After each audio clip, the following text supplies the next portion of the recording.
Hi, I'm Lesley Logan. Let's talk about single leg circles using the wall today. Welcome to OnlinePilatesClasses.com, the most supportive Pilates-loving community across the globe. Enjoy new weekly classes from our amazing teachers. Download the OnlinePilatesClasses.com app today. So I know what you're thinking, single leg circles the wall, how does one do this?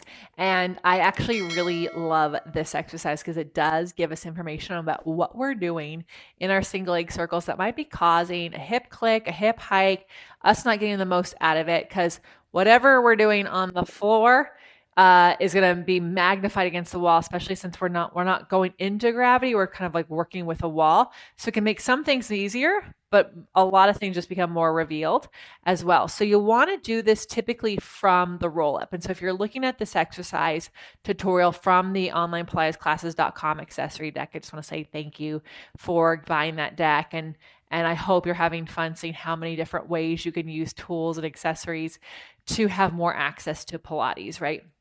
If you don't have that deck, you should check it out. It's pretty amazing. And a lot of the accessories exercises can be done with household items or things you can make yourself. There's a few you have to buy, but it's good to have aspirations and inspiration for what you want next. So you would typically do single leg circles after the 100 in the roll ups. You're already set up with your heels together, toes apart. Your feet are about one of your foot distance, maybe a little bit more away from the wall. Your stomach muscles are pushing your whole body into the wall. So we're not tucking to get our lower back there. We're using our stomach muscles to lengthen our back. Now, if your back is tight, you might not get to have that connection yet, but we work towards it. Shoulders are on the wall.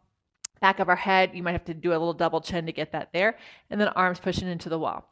Then without locking my left knee, I'm going to take my right leg forward and I'm going to draw circles with my right leg. They're not the biggest circles I've ever done, but they're as big as I can make them without letting this hip sink out to the side or my body to lean to one side.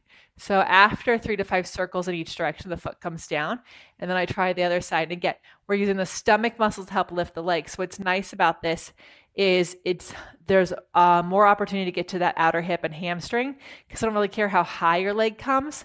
And if you have tight hamstrings, having the wall with the legs working this way, you can actually have a straight leg doing this exercise.